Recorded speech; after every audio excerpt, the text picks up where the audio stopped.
కల్కి movie release అయ్యి biggest black buster hit అయిన సంగతి మనకు తెలిసిందే.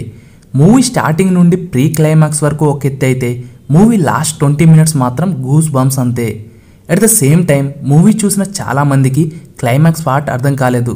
స్పెషల్లీ మహాభారతం గురించి తెలియని వాళ్ళకి ఈ మూవీ క్లైమాక్స్ కన్ఫ్యూజన్లో పడేస్తుంది. లాస్ట్ 20 minutes ప్రభాస్ని కర్ణుడి క్యారెక్టర్లో చూసి ఎంజాయ్ చేసినా కూడా మహాభారతం గురించి తెలియని కొంతమందికి ఈ మూవీ క్లైమాక్స్ అర్థం కాకపోవచ్చు. సో కల్కి మూవీ క్లైమాక్స్ పార్ట్ గురించి మనం ఈ వీడియోలో డిస్కస్ చేద్దాం. అంతకంటే ముందు ఒక స్మాల్ డిస్క్లైమర్, మీరు కల్కి మూవీ చూసి ఉంటే ఓకే, బట్ ఇంకా కల్కి మూవీ చూడని వాళ్ళు ఉంటే మూవీని చూసాక ఈ వీడియో చూడండి. Spoiler alert. మీరు గనక మన ఛానల్ని కొత్తగా చూస్తున్నట్లయితే మన ఛానల్ని సబ్స్క్రైబ్ చేసుకుని ఈ వీడియోకి ఒక లైక్ అండ్ ఒక కమెంట్ పడేయండి. కల్కి మూవీ క్లైమాక్స్ కన్ఫ్యూజన్లో పడడానికి మెయిన్ రీజన్ ప్రభాస్ కర్ణుడి క్యారెక్టర్.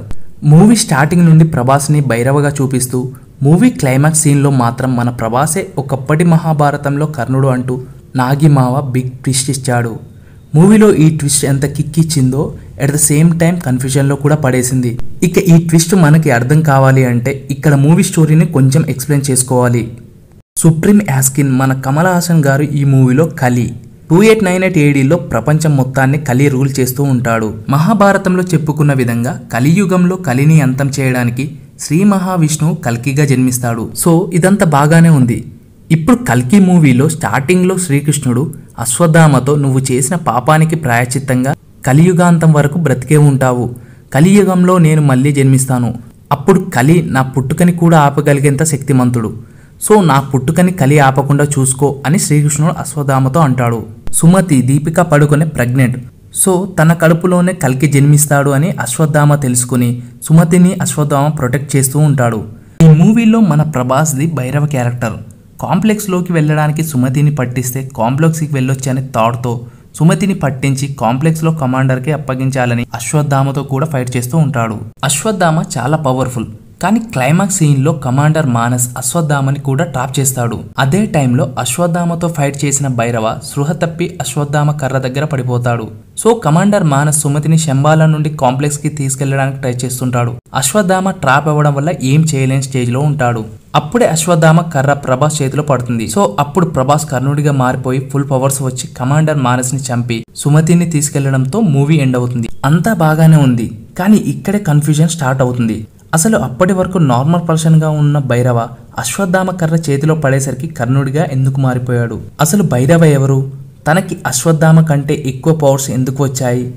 మహాభారతంలో కలియుగంలో కర్ణుడు జన్మించినట్టు ఎక్కడా లేదు కదా.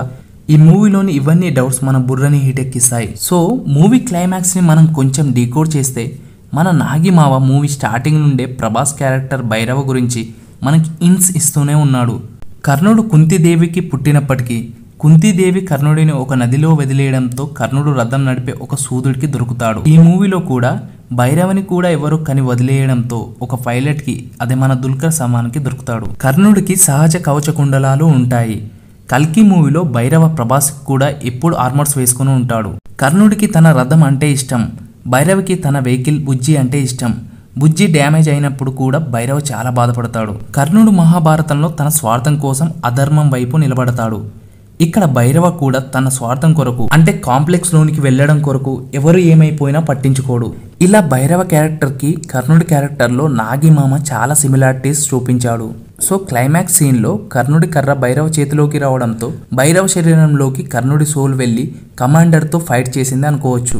అట్ ద సేమ్ టైం ఒకప్పటి మహాభారతంలో చనిపోయిన కర్ణుడే ఇప్పుడు కలియుగంలో భైరవగా పుట్టడంతో కర్ణుడి కర్ర భైరవ చేతిలోకి రావడంతోనే భైరవకి ఫుల్ పవర్స్ వచ్చాయి అనుకోవచ్చు.